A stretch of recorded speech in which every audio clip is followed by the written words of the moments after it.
Muling umingay ang usap-usapan sa social media matapos i-claim ng ilang netizens na ang rumored couple na sina Catherine Bernardo at Lucena City Mayor Mark Alcala, ang namataang magkasamang kumakain sa Blackbird Makati Restaurant.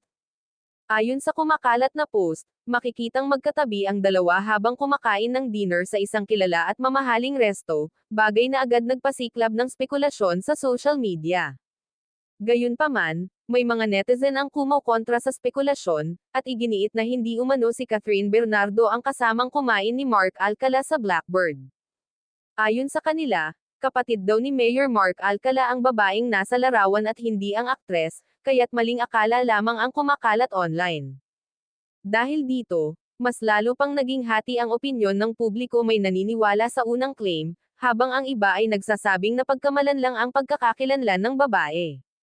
Gayunpaman, wala pa ring opisyal na kumpirmasyon mula sa magkabilang panig kung sila nga ang nasa larawan o kung ano ang tunay na konteksto ng naturang dinner.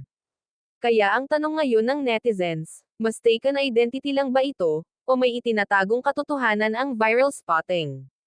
Sa tingin mo, simpleng dinner lang ba ito, o may bagong kwento na namang nabubuo?